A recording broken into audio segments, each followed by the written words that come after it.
So humans do a lot of things to the ecosystem around us. We spent all of chapter 46 talking about the ways that humans are essentially ruining the planet and causing all of this destruction, causing endangered species and threatened species and habitat destruction and all of that.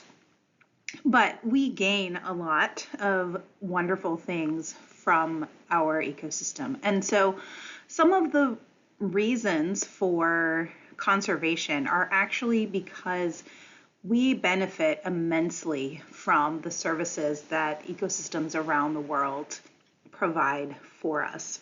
So there's obviously the benefit of just conserving wildlife and maintaining ecosystem health, but there's also the side that we actually benefit from a variety of natural products, and it's not just things like certain grasses that we've cultivated into agricultural wheat. It is using natural medicines gained from the land. It is spending time in the great outdoors. And so some of our reasons for conservation are legitimately for our own benefit and for not only maintaining the health of our Earth as a whole, but also maintaining the health of the humans that live here. So there's a lot of biodiversity products, if you will, that humans benefit from.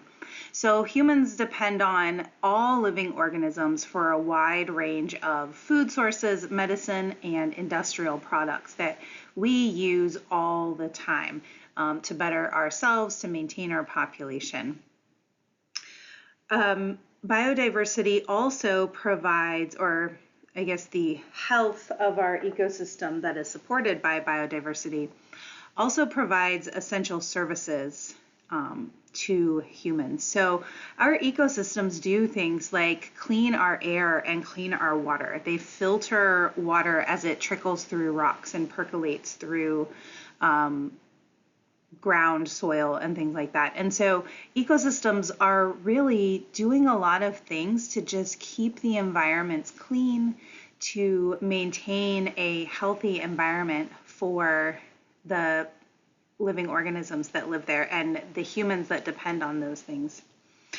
And then we also tend to think that we have an ethical responsibility to protect our living organisms. So not only do we benefit from it, but many people feel that it is our responsibility to be good stewards of the land and to take care of living organisms because, as far as we know, we're the only ones out there. So many of our own selfish reasons for conservation have to do a lot with our benefits from our ecosystems.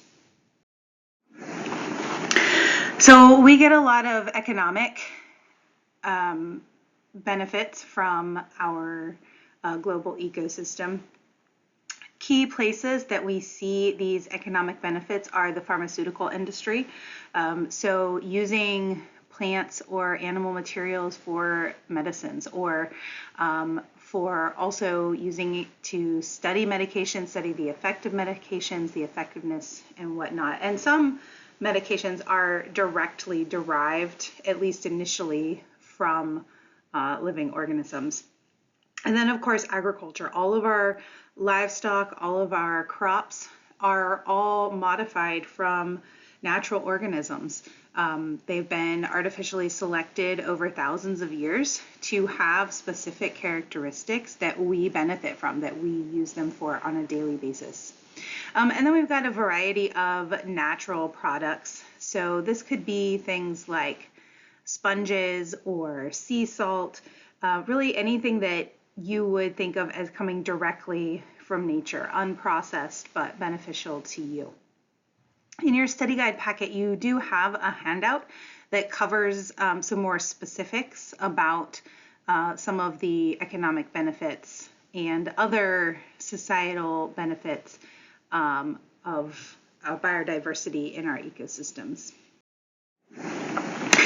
So just looking at agriculture as an example of how we benefit and why biodiversity is so important, even though we are dependent on just a small number of agricultural crops, maintaining biodiversity in the ecosystems around those crops is also really, really important because 90% of our food on Earth comes from just 20 plant species. And if we lose those agricultural crops, we are going to lose a huge chunk of the foods that we depend on. So not only have we selected plants for agriculture for the types of output that we want, but we took those from wild versions. And the wild relatives of those crop plants are potentially very, very important for maintaining genetic diversity in our agricultural plants. So the wild plants that are related are going to continue to adapt to their environment. They're going to continue to use the process of evolution to really drive those genes that are beneficial in their environments. And then because we have the ability to genetically engineer our crops, we can potentially use that genetic material in some of our crop plants. So for example, we might be able to, or we have been able to transfer pesticide resistant genes into some of our agricultural products. And all of these genes come from natural genes that provide pesticide resistance in other types of organisms, whether it's a related or not so closely related plant. Because our genetic code is universal, we can take a gene from one organism and put it into another. So there's a couple of examples here of specific genes. So a gene for blight resistance. Blight is basically a virus that kind of decays a variety of different plants. But a gene for blight resistance was transferred from long stamen rice into cultivated rice. And then it became common in commercially grown rice to basically protect rice crops from blight using a natural blight resistance gene. Same thing, a gene from wild Mexican corn has been transferred into US corn to protect from fungus. So when you use genes to provide that resistance, you can reduce the amount of pesticides in a particular organism. Many plants have genes for repelling insects or different nutrient contents that can be used and placed into other plants. So having a natural reservoir of genes can be very beneficial to our agricultural products. So not only do we receive beneficial products from our ecosystems, but we also receive beneficial services. So these ecosystem services are sort of indirect ways that biodiversity and healthy ecosystems support humans.